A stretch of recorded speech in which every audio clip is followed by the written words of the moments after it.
So over the next 30 minutes, we're going to work on how to stop making so many unforced errors. And really, I thought about this a lot, and there's really 5 big questions that I need to answer today for you. And if I don't, then I feel like I'm kind of under delivering. And you know me, I like to over deliver, under promise. So I got 5 big questions that I want to tackle today. And look, the titles of these is number one is, who is this for? This is not for every tennis player out there, right? So I'm going to talk to you in just a sec about, what kinds of players is today's session really for? Question number 2 is, what's the number one big problem that causes unforced errors? And I mean, we could go through and find, a host of bullet, list of, well, the reasons that we make unforced errors, but at least for me in my game, and I know with a lot of my students where I've helped them, that we've really tackled this one big problem that causes so many unforced errors. I'm going to answer that today. I'm going to describe to you what that is.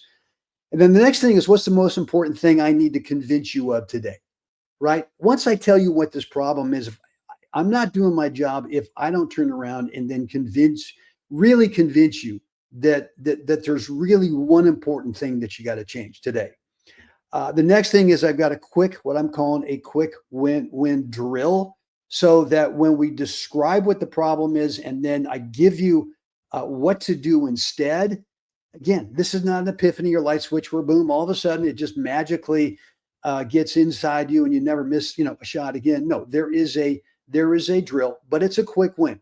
And I'm going to describe what that is for you today. And the very end, I've got a special training offer for you that if you've not signed up, and I know a lot of people that have logged on today already have what I'm going to offer today, but a lot of you are new, and or a lot of you maybe been on the fence about this course, but I'm going to tee that up for us at the very end today. So look, just a real quick bio for those of you who are brand new. And number one, I want to say, hey, thank you. It's an honor to have you on here.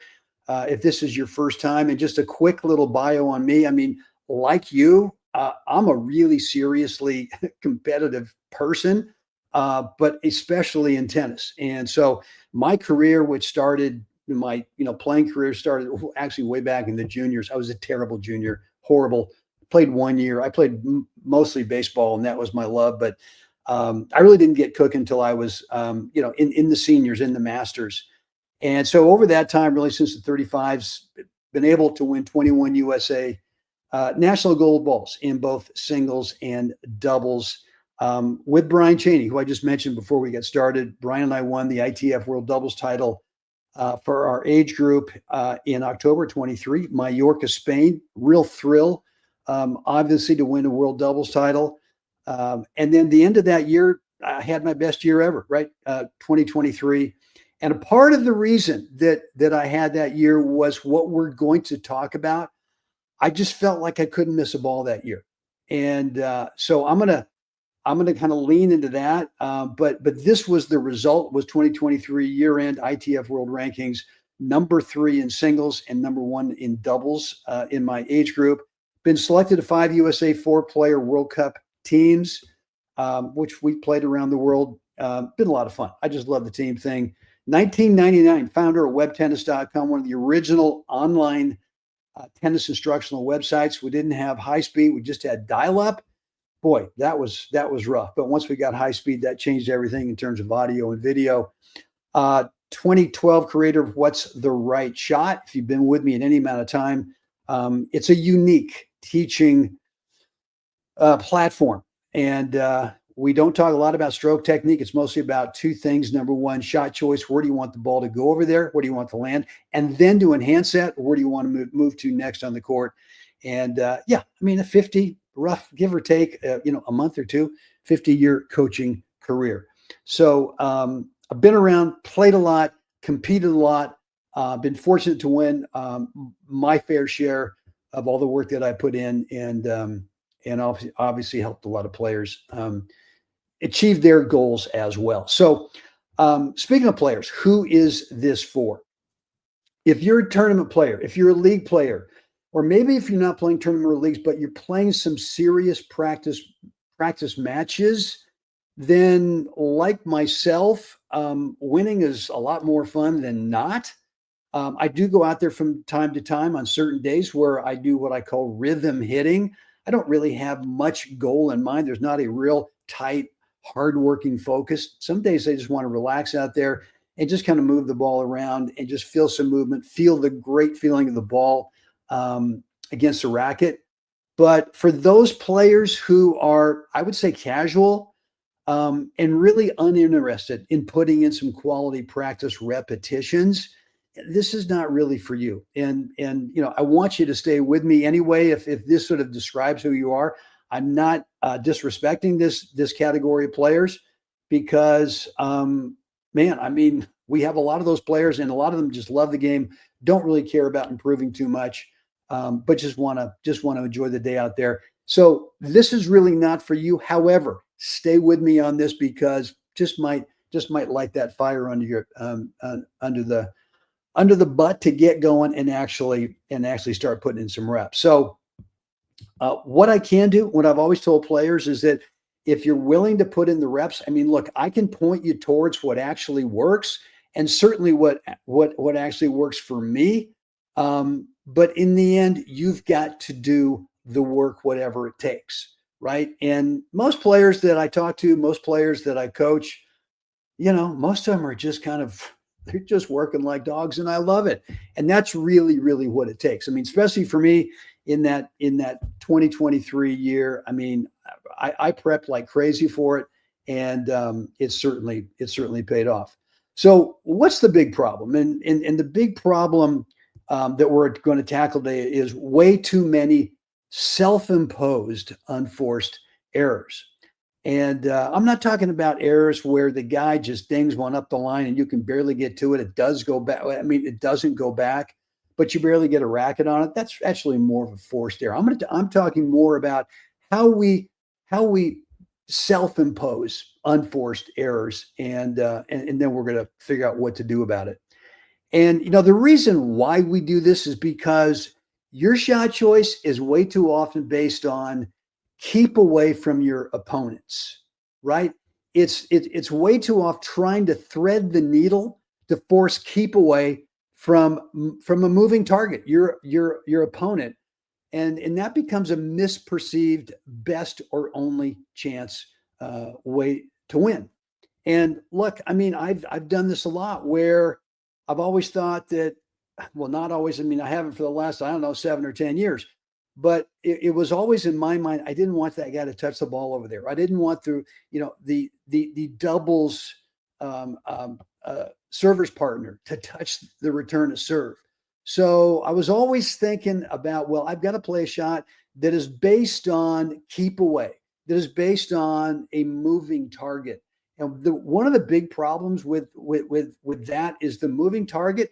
We have a tendency right before we make contact, even if we've got 100% commitment to that shot choice, we've got a tendency to sneak a peek, right? PEEK, where we start looking up out into the landscape just to make sure that we are about to execute something that's going to be keep away, right? That's going to be it's going to be away from that moving target. And that's really the thing that's really the big thing as to why we create so many self-imposed unforced errors. So here's the one thing that I really feel that I need to convince you of today.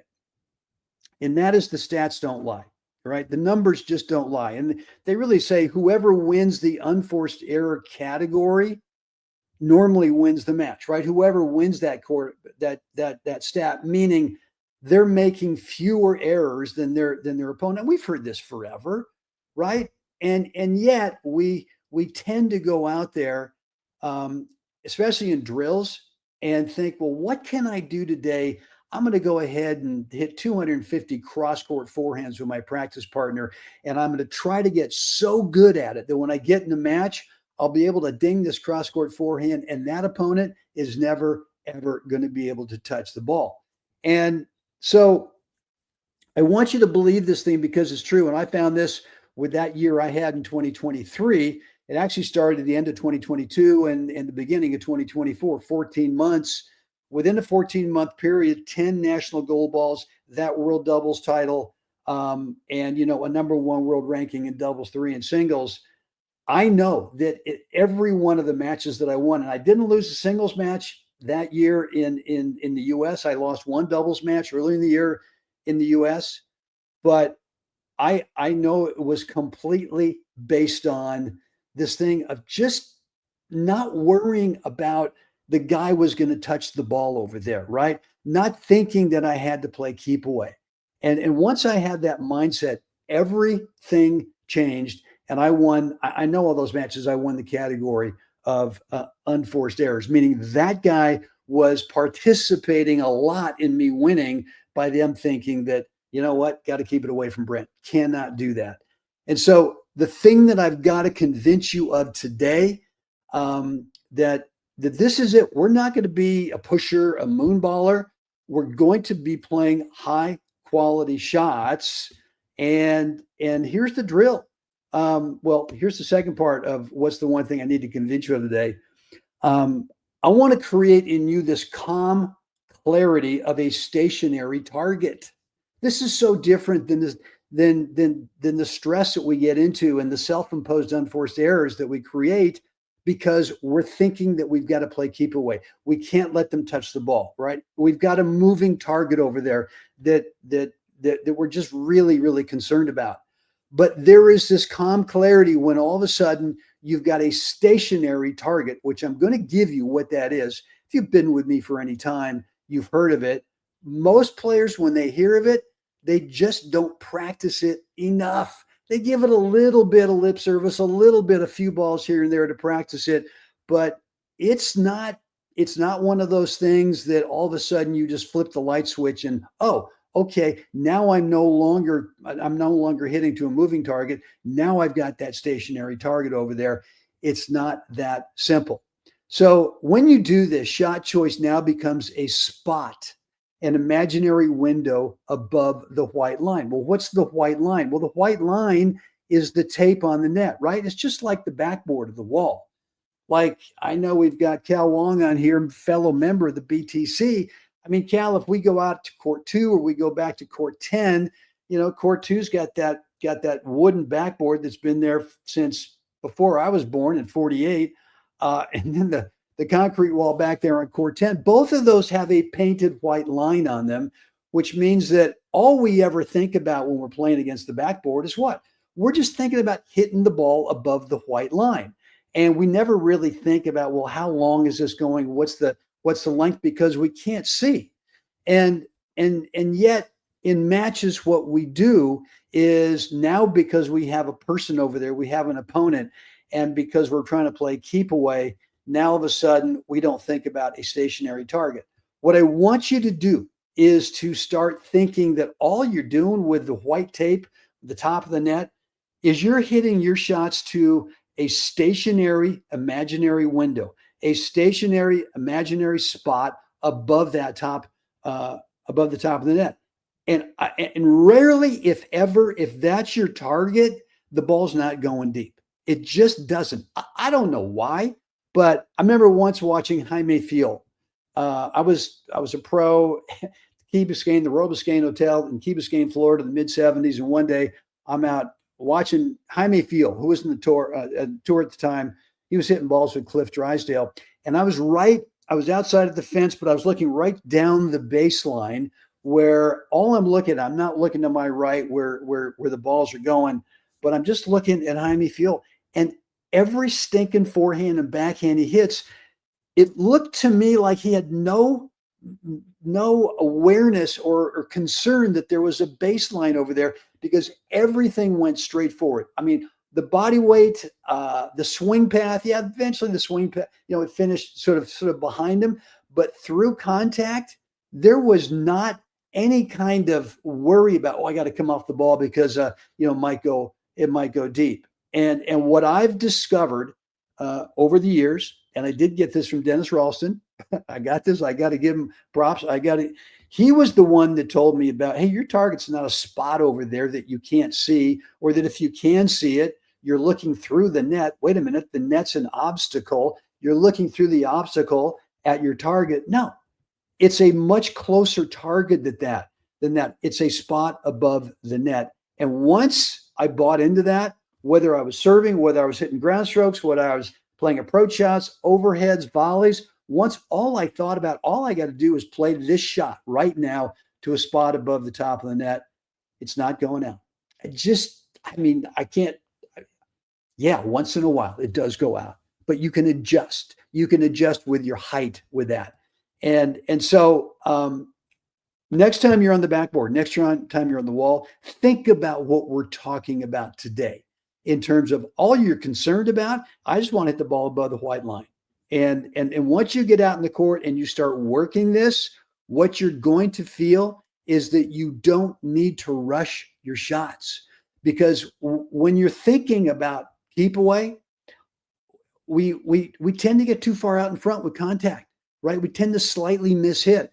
I mean, I know players say sometimes they're late, but I'll tell you, timing wise, whether we're late or whether we're too early, if you're playing keep away, if you don't want that opponent over there to touch the ball, chances are your contact's going to be too far in front. I mean, I used to be told, that, hey, you want to make on your volleys, you want to make contact out in front. Well, I took massive liberties with out in front to a point where I got so far out in front, there was no power, had to kind of cup under the ball because that was the only way to actually get the ball back in the court. And then I finally realized, wait a minute, contact is a certain spot, a certain spatial distance away, could be on the return to serve, could be on the volleys, could be on the ground strokes, whatever shot it is. And once you start to feel that it's okay to wait for that spot because you have a stationary target now, as opposed to, hey, I got to rush. I don't want that guy to touch the ball over there. So, you just are not going to feel a need to rush. Instead, you're going to bring high quality, minimalist swing tech for your offensive shot. So, hope that helps. Look, guys, if you've got any questions, load them up as we go here. And I promise that I will get to every one of the questions at the end today. But, let me know what's on your mind. So all that said, I gave you the problem. I told you now this is what's been working for me. And if you practice it enough with this drill, you're going to really start to feel that it becomes comfortable. It's going to become natural for you. And you're going to have a stationary target. And everything is going to change in terms of not making so many unforced errors. So the stationary target is a spot over the draped towel. Here's how I practice it. I take one of these little kind of bath, not a bath towel, but I'm not sure. It's the one it's the hand towel, I guess, that size. And I take it out in the court and I just drape it over. Like if I want to hit some balls right up the middle, just play some ground strokes right up the middle, I'm going to drape it right over the top of the center strap. Right. And, it's these things are like 12 inches wide. Right. And then it just hangs down. And so all I'm thinking about with these ground strokes, or if I'm playing an approach shot, or if I'm playing a volley, I just want to make sure that every one of the shots that I'm playing is going a specific height above the top of that towel.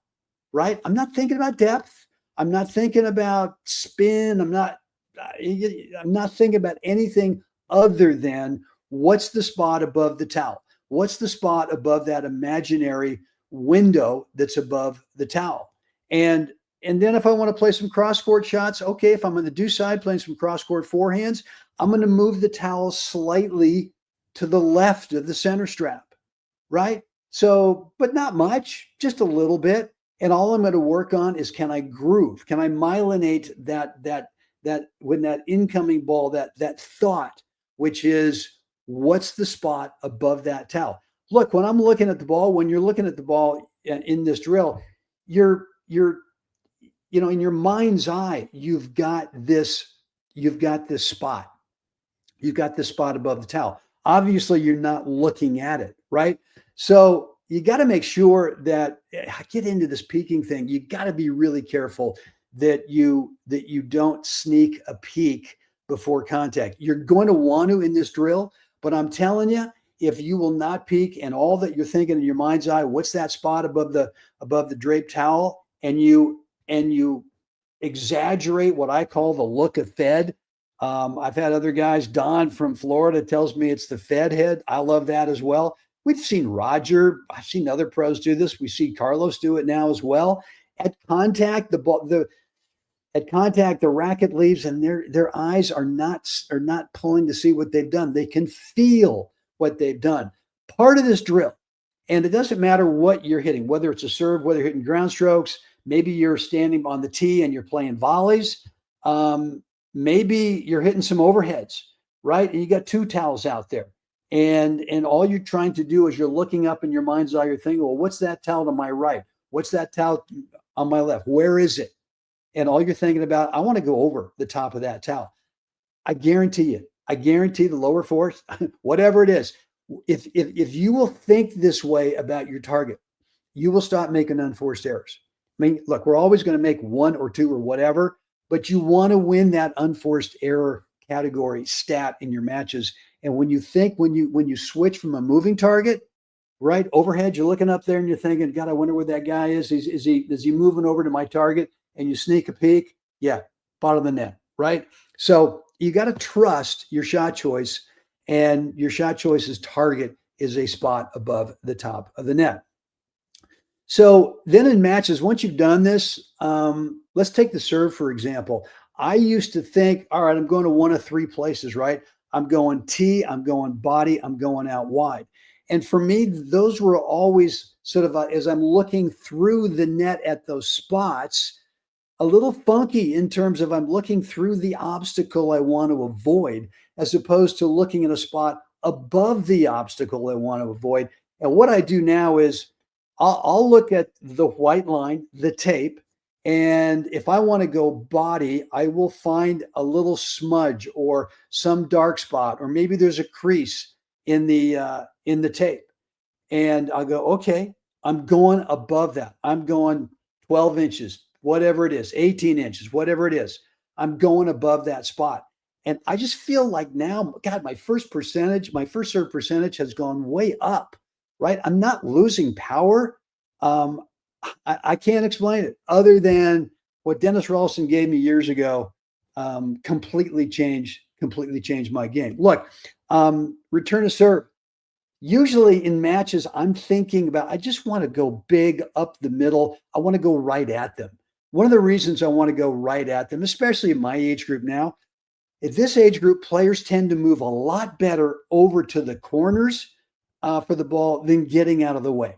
It's just a reality of senior tennis, right? And so I'm going to go in singles. I'm going to go right over right over the top of that center strap, and part of my routine before the guy tosses his ball, I look at that spot. I absolutely look at that spot. Now, look, if the guy jams me, yeah, I might have to, just play a lob or something like that. In doubles, if I'm going to go cross court, and that's what I want to make sure is my target. Okay, well, if I'm playing the ad side, returning serve, then I'm going to go ahead and look at a spot that's slightly to the right of the center strap.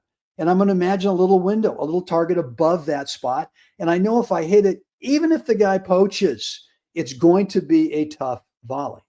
So this is where we really get screwed up the most, is return to serve and doubles, is we're really just, it's just total keep away. If I've got a guy who poaches a lot, okay, I'm gonna lob a lot. I'm gonna lob a return to serve a lot. Doesn't matter if I lob, if I go cross court, if I play it right at him, whatever it is. I'm always thinking it's a two-shot play.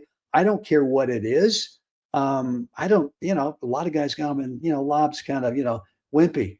Okay, whatever. So what I've got here is return to serve over the center strap for me is in singles, and then slightly to the right if I'm playing the ad court in doubles, or slightly to the left if I'm over on the do side. And look, groundies just have a target. Like me with my passing shots now, I just feel like I'm not thinking I've got to get it by the guy. I'm always thinking he's probably going to guess. I'm going to hit a high quality ball either up the line or cross court. I'm assuming he's going to guess that I'm going to go there. That's okay, because if he guesses, I pulled him wide, whatever comes back, if it does come back, it's going to be a wide open, much easier shot. So for my passing shots now, I'm not thinking of keep away. I'm not thinking of what, I don't want this guy to touch it. Just got a spot above the top of the net, and that's it. And once you train this, you're going to find that your passing shots not only become a lot more consistent, you miss a whole lot less of them, but they just don't get there. They don't really touch them. What else we got here? Volleys. This is the one that I got from Dennis Ralston. I played a serve and volley. He was coaching me one day years ago in Austin. And I was out there playing serve and volley against Tony Dawson, practice partner. Came in, hit a good serve. Tony hits a good return. Hit a wide open volley, perfect freaking volley. And just, it rattled the tape. And Dennis says, well, what's your target? And I said, what's that spot over there, a couple feet inside the baseline and the sideline? He goes, no. Your target is right there in front of you. It's a spot above the top of the net. It'll get there. It'll get where you want. But it's a much more tangible target. First of all, it's stationary. Second of all, it's not trying to keep the ball away from Tony, right? It's a stationary target. And man, I did that and things just changed for me. Same thing with ground strokes, volleys, overheads, and drop shots as well. It's a stationary target. Got this from the great Dave Severson. And I've mentioned this to you guys a lot. I even saw him yesterday. We were on the court practicing a little bit. And he just said the big thing for him, I was telling him what was going on today. And he said the big thing for him is just take the sideline out of it. So we tend to think sometimes when we go up the line or if we go cross court, man, it's got to be just inside the sideline. And if it's not, it's a problem. The guy's going to get to it. Once he told me take the sideline out of it, what that meant to me was almost, not quite, but I can use the middle or sort of I can almost play it. Let me back up. I can play it almost up the half of that quadrant. Let's say I'm going up the line with the forehand from my deuce side. Dogs are going crazy. From my deuce side into their ad court. And I used to just flirt with that sideline. And if you're a hair late, the ball's out. Right? It's wide. If you're going cross court and you're a hair early, it's wide. So when you take the sideline out of it, you give it enough room that if you're late or early, you're okay. And now that's obviously not making another unforced error. So the big thing is doing all this stuff, all these drills without sneaking a peek. And eventually you got to train that, because once you get into matches, this is a superpower. Not peaking in matches is a freaking superpower. And the way you get there is you got to train it. And you can train it in this stationary target drill. And so there you have it. Look, hope this has helped. Before we get into what I've got for you in terms of an offer, let me see what we're saying here. Anything, Major Dan, I've got to do this for my doubles returns. Yeah, and it just, you don't need 4 guys out there to do that. You could do the drape towel and play, and you could play some one-on-one doubles. You wouldn't have to have 4 guys. You could have 2 guys. You're playing cross-court doubles. There's an imaginary line that you draw from the tee back to the baseline, and you're playing every shot cross-court. Get a towel. Get a towel out there, and if you're playing whatever side, let's say that you're playing the deuce side to return serve, then put the towel slightly to the left of the center strap, right? And just start grooving that thing. Start myelinating that target in your mind, that it's in your mind's eye. And the more you do it, it's going to start to transfer over to your doubles matches, and it's going to make a huge difference. Don reminds me of key takeaway from the Zinsser Confident Mind: focus on what you want to achieve, not on what you want to avoid. Yeah. No, that's good. I mean, it gets into what I want to achieve in this sense is building the habit of a stationary target. And what I want to get rid of by building this other habit is thinking that I've got to play keep away. And when you do that, I just think when you practice it, I'm not saying you got to practice this for decades, but several practice sessions, I think you're going to find that it's really paying off. Okay, so look, guys, I know many of you have already picked up this course. I do have a special price on it today. If you haven't, if you're brand new, let me tell you what I've got, and then I've got a link here down for you, which I'm going to give you in just a second, where you can go pick it up today.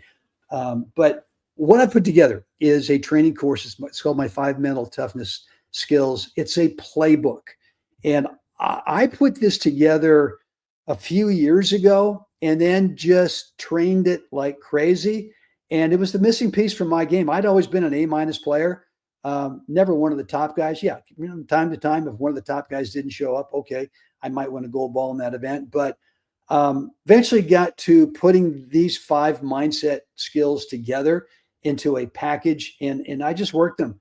And yeah, I mean, 2023 off the charts. And that's sort of my new standard of what I believe I am now as a player. And look, a lot of this stuff is changing your mindset on what you think you are as a player. Certainly what you can become. And I know, look, a lot of us are, I mean, I did this stuff when I was 75 stinking years old. You got to be kidding me, right? How many of us think, well, 75 years old, there's no way you can learn anything? I'm here to tell you that it's doable. And this, for me, these 5 mental toughness skills, this playbook was really the missing piece for me. The 5 skills combined that create serious mental toughness that bust through nerves. If you get nervous before or during matches, certainly any anxiety that you've got, who knows what, could be social anxiety. Oh my God, I don't want to lose to this guy. That's one of the worst things. I've gone through that many times and coughed up a match I shouldn't. Loss of focus. How often do we kind of get focus going? We got a plan and then something distracts us. Part of this course is I'm going to show you how to make sure that you don't lose focus, and if you do, how to get it back. Fear of losing, it's a big one. We live in the future way too much, right? We keep thinking about, well, God, if I win, it's going to mean this, or God, if I lose, it's going to mean this, or I want this so bad, it's going to mean this. And we live in the future, which means that as we're about to execute a shot, we just go, I don't want the ball to come back. I just don't want it to come back. So I want to hit it so well it doesn't come back, because what's he going to do over there if I make the shot and it's not super high quality? Well, that's living in the future. And then the other one, the common thing is choking at the end of sets and matches. How do we get through those times so that we've got some real clarity, some real focus, and we just feel confident at the end of sets and matches? And the combination of these 5 skills is what that is going to do for you. Look, here's what it comes in. The package is 5 videos. It's 10 minutes a day plus 28 days of an email sequence that you get from me. And really, the purpose of the email is to make sure that you stay on track. I want to help you stay organized with these 5 videos so that you don't bounce around too much, that you really kind of take it in a systematic order, and that it just keeps you in the process for the first 28 days. It's going to help you stay motivated, because there's going to be some days when you go, man, I just don't want to put in the work. I don't want to do this today, whatever. I'm going to light the fire. I'm going to help you stay motivated so you get through those 28 days, and also keep you accountable.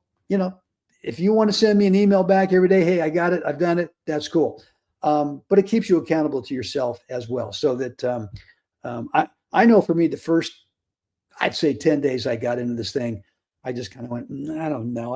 And then all of a sudden, within about 2 weeks, all of a sudden I started feeling different as a player on the court against like a really good practice partner or opponent. I just said, man, this stuff's working. I don't ever want to stop. So that's how it's packaged. 5 videos. Really, it's about 10 minutes a day on the court, off the court. Not every day on the court, but there is some off-court training that you got to do. And again, 28 days of this email sequence, 1 a day. I've got 3 bonus videos for you. There's some practice rep drills along with some other tactic and strategy stuff in there as well. Normally $197 for the package. But for you guys, for spending your time with me today and showing me that you're pretty darn serious, if not really serious, if not insanely obsessed with getting better, which is actually a good place to be. I'm going to make you an offer just $77 until this Saturday night, June 7th at midnight Pacific time zone. So I've also got a guarantee, and I've never heard this guarantee anywhere out there in any kind of course. I mean, sometimes I hear, I'll give you 6 months, 12 months, lifetime, whatever. My guarantee is a results guarantee. And it goes like this. If in a certain period of time, and usually it's 6 months, right? Doesn't have to be 6 months, could be less, but it could be more, whatever it is. But if there's one guy or one team that you've never beaten in singles or never beaten in doubles, I guarantee that you're going to get the result you want if you really dig into this mindset training course. You're going to get that win that you've never, ever had before. You might have played these guys close, maybe you lost a couple of sets, 5-4, or gone 3 in the third, whatever, but can't get that W. I guarantee you're going to get the result that you want. And if you don't, let me know, and I will absolutely refund 100% of your purchase price. If you want to drop into this, get on this right now. Go over to webtennis.com. Let me type it into TTPS webtennis.com/playbook. Here we go. I believe that is it. Does that look right? Ooh, looks beautiful. There we go. And get it. Yeah. I mean, let's get on this at this price. Again, short time fuse on this Saturday night until it ends. Guys, that's it. Let me know. Any questions, any comments? Hold on. Let me get back here and we'll go here and there it is. Okay. Good deal. What's on your mind?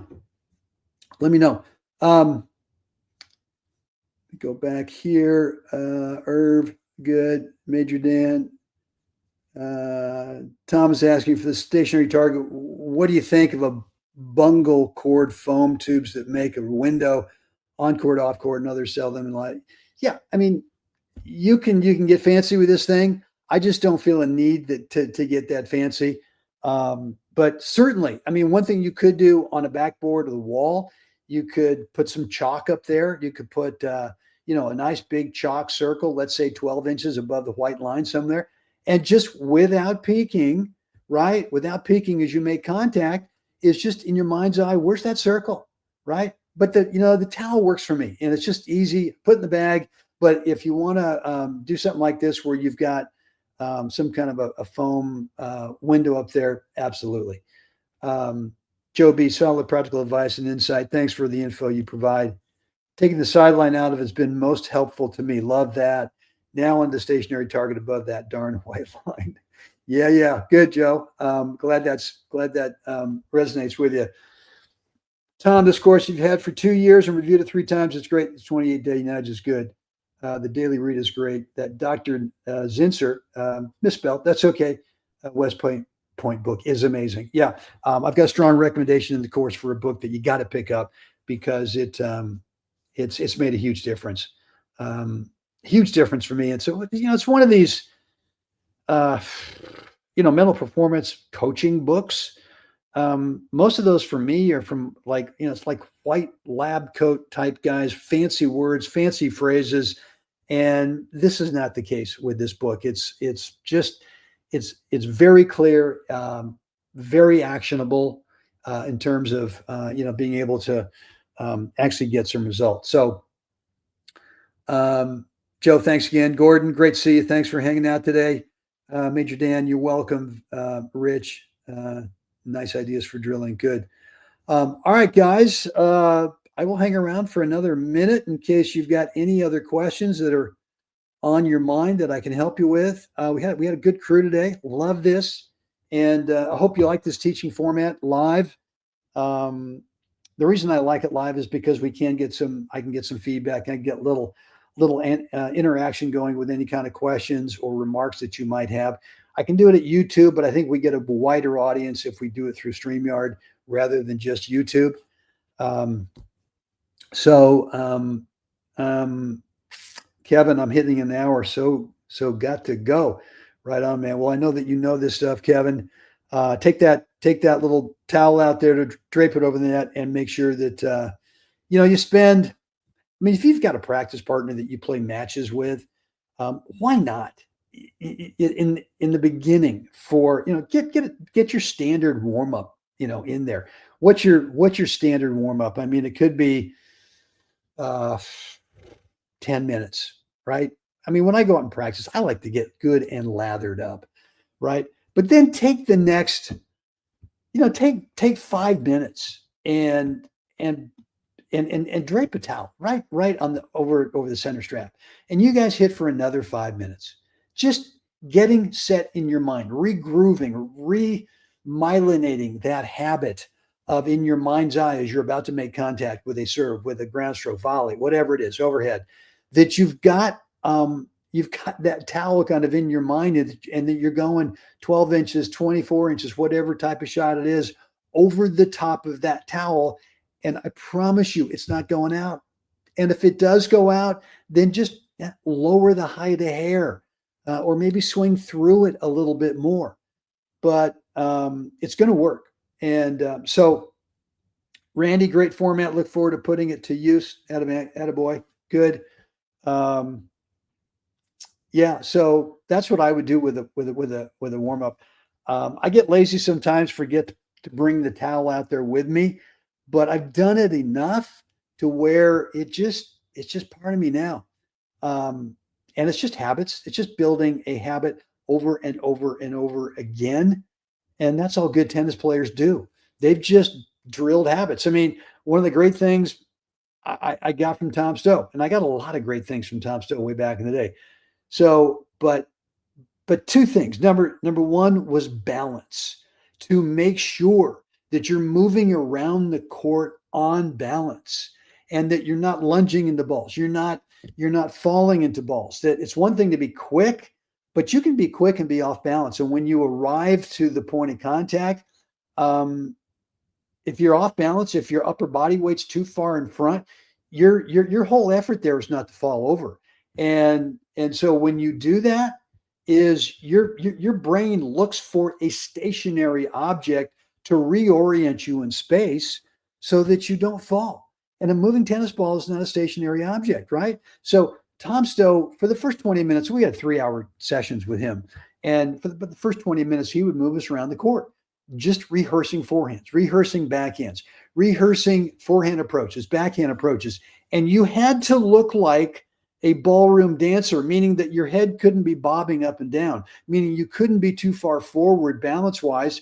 You had to be able to be really, really moving in such a way that your head wasn't moving up and down. And so that was a big thing for me. And I see it now. I wish, one of the regrets I have when I was doing a lot of on-court coaching is not doing the same thing for my students, even if it was a 60-minute lesson, not taking the first 10 minutes and rehearsing ground strokes or rehearsing whatever it is, and just really, really digging into them, the importance of a balance, and posture.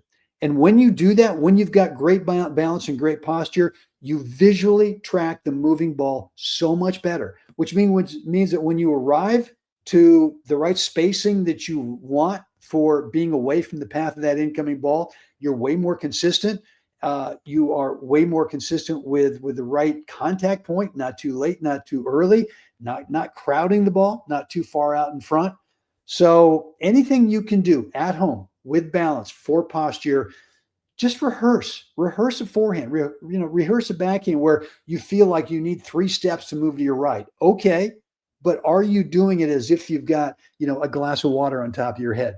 Do some forehands like that. Do some backhands like that. Hold the racket, get your unit turn in there, and just feel that balance and posture. Make sure that you're doing that in the warm up, and things are going to change.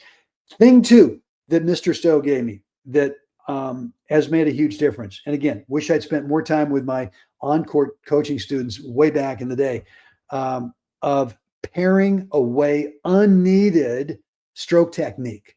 There was one thing I'll never forget. One day we're out there and we were working on forehands, and I had this little take back and kind of a little flare up there at the very top of the take back.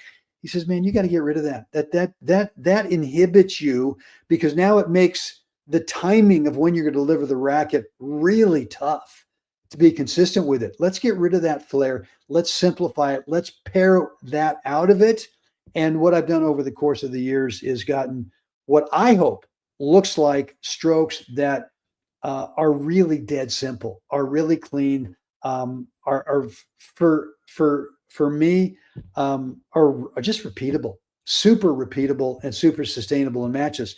One thing that you got to, if you're playing tournaments, or you're playing a lot of tennis and you get into a long match, even if you're playing a lot of practice matches, you've got to be able to show up the next day fresh.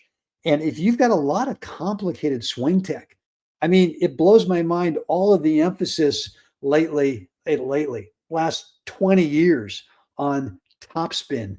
And okay, if topspin's now the new modern game, can we get even more of it? And the more you try to get, the more tech you bring into it. And the more tech you bring into it, swing tech, it just takes more energy. You just drain the fuel tank. So anyone has, and this happens with sometimes with younger coaches, and that's fine. If they're working with juniors or really young adults, okay, that's a different deal. But for the rest of us, we need to clean it up so that we are not burning fuel that we need for a long, drawn out 2-set, 3-set match. So that's it. Blabbing away. Cal, thanks. Looking forward to cutting down on UFEs. There you go. UFEs, almost like UFOs. Where'd that come from? All right, guys, I'm going to sign out. If you haven't got any questions about the offer or any other questions about what we worked on today, just shoot me an email, brent@webtennis.com. And again, yeah, that offer is over at webtennis.com/playbook. Guys, let's do this again next Wednesday. If you are still on here and you've got a topic in mind, let me know. And maybe we'll go ahead and tee that up for next Wednesday. All right, guys, time for us all to get out there, help someone else have a great day. Guys, I will see you again next time.